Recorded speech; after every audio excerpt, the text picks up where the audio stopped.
Baik, terima kasih atas waktunya. Yang terhormat Bapak Muhammad Rudi Irwansyah, SPD MPD, selaku pengampu mata kuliah Kualitas Manajemen Total dan mahasiswa kelas 5O.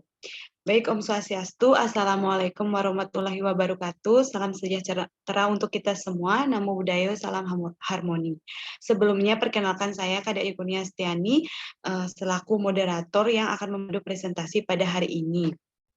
Baik, di sini kami dari kelompok 6 akan mempresentasikan materi kami mengenai benchmarking. Next.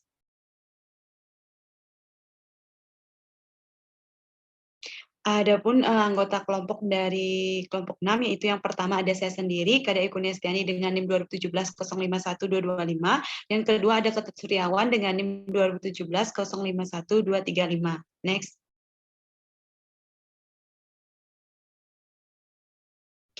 Baik, untuk mempersingkat waktu, langsung saja ke pemaparan materi yang pertama, yaitu ada pengertian benchmarking. Di mana istilah benchmarking ini banyak kita jumpai dalam penerapan Total Quality Management atau TQM, atau yang diistilahkan dalam bahasa Indonesia Manajemen Mutu Menyeluruh atau M3. Karena benchmarking ini merupakan strategi yang sangat cocok untuk mencapai suatu keberhasilan yang berorientasi pada perkembangan secara dinamis. Dalam manajemen organisasi, benchmarking terletak pada konteks perkembangan organisasi, di mana sebuah organisasi mampu mengembangkan sasaran dan tujuan yang lebih baik dan lebih menguntungkan bagi organisasi tersebut. Perusahaan harus melakukan suatu benchmark atau membandingkan produk dan proses mereka yang pada bersaing untuk sepenuhnya memenuhi persyaratan pelanggan dan mengevaluasi posisi mereka berkenaan dengan standar internal dan eksternal. Adapun keuntungan dalam melakukan benchmark adalah dapat mengidentifikasi area kelemahan tertentu dan menemukan solusi untuk mengubahnya menjadi kekuatan. Menurut Zhang 2000, benchmarking adalah proses memahami praktik dan kinerja perusahaan serta membandingkan dengan praktik pesaing atau perusahaan terbaik di kelasnya, mempelajari produk atau layanan yang mereka serta bagaimana produksinya. Informasi ini digunakan untuk meningkatkan praktik dan kinerja perusahaan yang merupakan katalisator yang efektif untuk perbaikan berkelanjutan. Dalam pelaksanaan benchmarking, banyak ditemukan oleh faktor kepuasan pelanggan. Dalam hal ini adalah pemakai perpustakaan. Dengan semakin berkembangnya sistem manajemen perpustakaan yang diiringi dengan kemajuan teknologi informasi dewasa ini, membuat pemakai mengetahui dan meminta keunggulan produk dari pelayanan yang berbeda lebih baik. Nah, dari berbagai definisi di atas dapat kita temukan persamaan, yaitu bahwa tujuan utama benchmarking adalah untuk menemukan kunci atau rahasia sukses dan kemudian mengadaptasi dan perbaikan untuk diterapkan pada organisasi yang melaksanakan benchmarking tersebut. Next.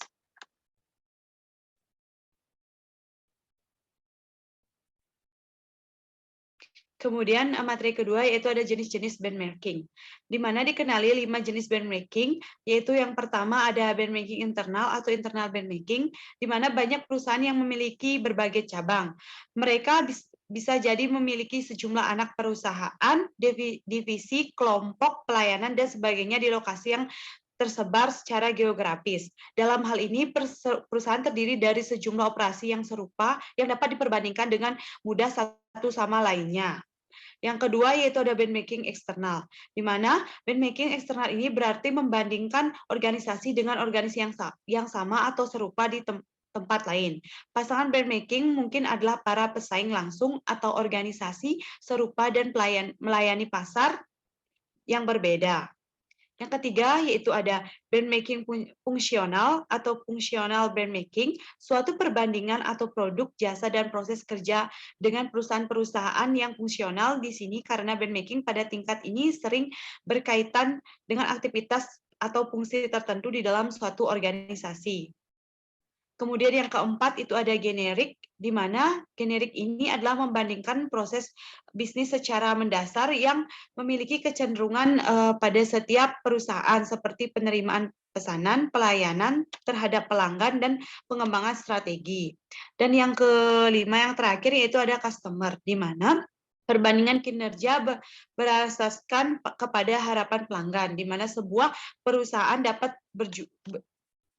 perusahaan Sebuah perusahaan dapat berjuang mengurangi harga bila mana pelanggan lebih suka dengan berbagai tambahan. Perbedaan di antara kelima jenis benchmarking ini didasarkan pada sumber data dan jenis partner. Benchmarking dapat dibedakan menjadi internal dan eksternal tergantung pada penggunaannya. Next.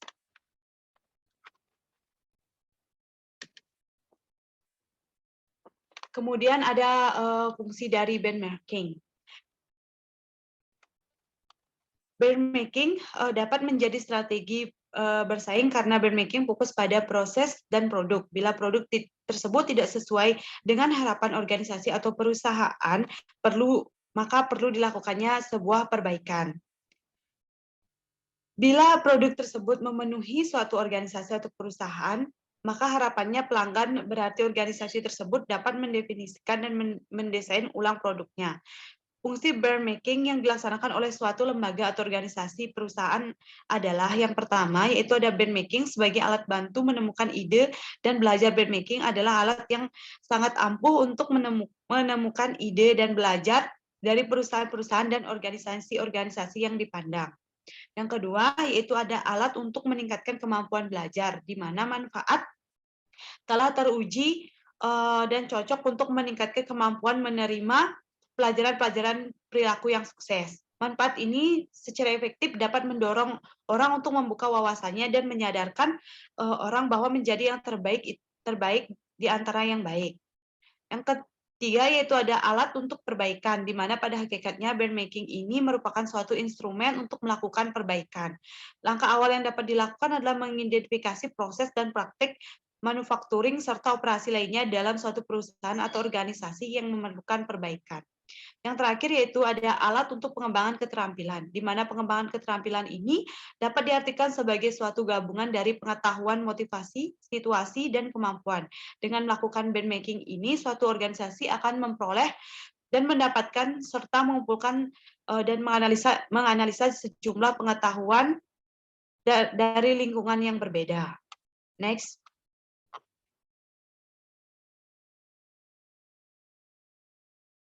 Itu ada alasan untuk benchmarking, di mana benchmarking ini adalah alat untuk mencapai tujuan bisnis dan kompetitif. Nah, ini sangat kuat dan sangat efektif bila digunakan untuk alasan yang tepat dan selaras dengan strategi organisasi. Menurut definisi benchmarking ini membutuhkan orientasi eksternal yang sangat penting di dunia di mana pesaing dapat dengan mudah berada di sisi lain dunia. Pandangan eksternal ini sangat mengurangi kemungkinan menjadi tertangkap basah oleh persaingan. Benchmarking dapat memberitahu organisasi jika telah tertinggal dalam persaingan atau gagal memanfaatkan peningkatan operasi penting yang dikembangkan di tempat lain. Singkatnya, benchmarking dapat menginspirasi manajer dan organisasi untuk bersaing.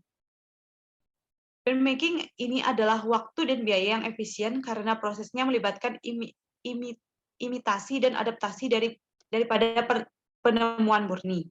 Mitra benchmarking menyediakan model kerja dari proses yang ditingkatkan, yang mengurangi beberapa upaya perencanaan, pengujian, dan pembuatan prototipe. Kelemahan utama dari benchmarking ini yaitu bagaimanapun kita ketahui bahwa kinerja terbaik di kelasnya adalah gerakan target. Misalnya teknologi baru dapat menciptakan peningkatan kinerja lompatan seperti penggunaan pertukaran dan elektronik atau EDI. Untuk fungsi yang sangat penting bagi misi bisnis, organisasi harus terus berinovasi serta meniru. Benchmarking dapat meningkatkan inovasi dengan mengharuskan organisasi untuk terus-menerus memindai lingkungan eksternal dan menggunakan informasi yang diperoleh untuk meningkatkan suatu proses. Next. Baik, materi yang selanjutnya itu tentang proses benchmarking. Organisasi yang menjadi tolak ukur mengadaptasi proses agar sesuai dengan kebutuhan dan budaya mereka sendiri, meskipun jumlah langkah dalam proses dapat bervariasi dari suatu organisasi ke organisasi lainnya. 6 langkah yang dapat dilakukan yaitu yang pertama adalah putuskan apa yang akan dijadikan patokan, yang kedua memahami kinerja saat ini, yang ketiga yaitu rencana, yang keempat itu pelajari orang lain, yang kelima itu belajar dari data, dan yang terakhir adalah gunakan temuan. Baik, sekian pemaparan materi dari saya. Untuk materi selanjutnya akan dijelaskan oleh rekan saya kepada Suryawan. Saya persilakan. Baik, terima kasih atas waktunya yang diberikan kepada saya. Di sini saya akan membacakan materi dari rekan saya, yaitu ada memutuskan apa yang menjadi tolak ukur dalam benchmarking. Benchmarking dapat diterapkan pada hampir semua bisnis atau proses produksi. Benchmarking sebagian besar organisasi memiliki strategi yang mendefinisikan bagaimana perusahaan ingin mempromosikan sendiri dan bersaing di pasar strategi. Biasanya dinyatakan dalam pernyataan misi dan visi. Mendukung pernyataan ini adalah serangkaian kegiatan kritis yang harus dilakukan organisasi dengan sukses untuk mewujudkan visinya. Mereka sering disebut sebagai faktor penentu keberhasilan. Nah, faktor penentu keberhasilan ini dalam hal dapat mencakup layanan panggilan 24 jam, bebas pula dalam bisnisnya, dan yang dapat menghubungkan informasi tetap semua polis yang dipegang oleh setiap pengalaman perguruan waktu siklusnya. Kemudian materi yang selanjutnya ada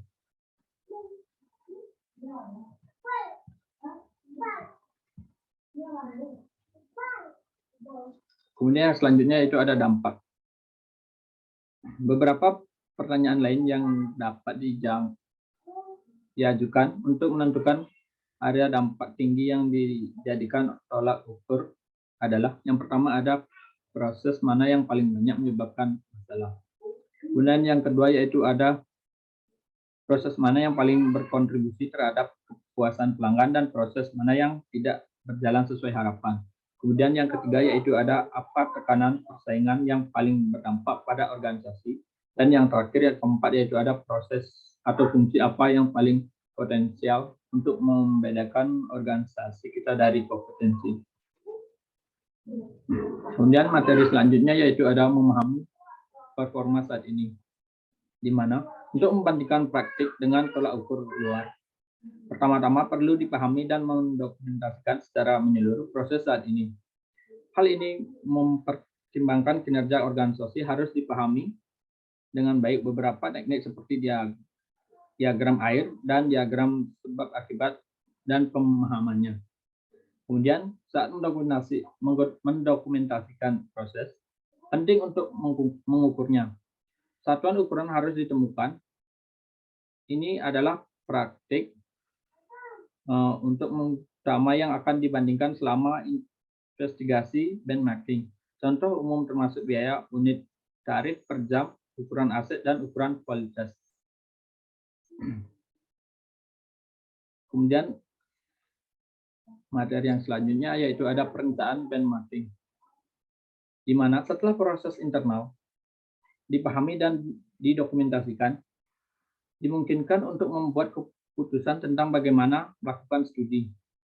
Perencanaan benchmarking adalah proses pembelajaran. Sebenarnya seluruh tujuan benchmarking adalah untuk belajar.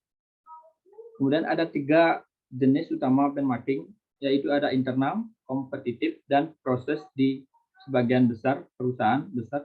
Kegiatan serupa dilakukan di divisi operasi yang berbeda. Persaingan produk adalah pilihan yang jelas untuk dijadikan patokan keberlangsungan hidup organisasi manapun bergantung pada kinerja relatif terhadap persaingan. Dalam kebanyakan kasus, produk dan proses dapat dibandingkan secara langsung beberapa persaingan masing-masing berbagai informasi. Kemudian perbandingan proses kadang-kadang dikenal sebagai perbandingan fungsional atau generik. Idenya banyak proses yang umum melintas batas-batas industri dan inovasi dari jenis organisasi lain dapat diterapkan seluruh industri. Kemudian materi selanjutnya yaitu ada mempelajari orang lain.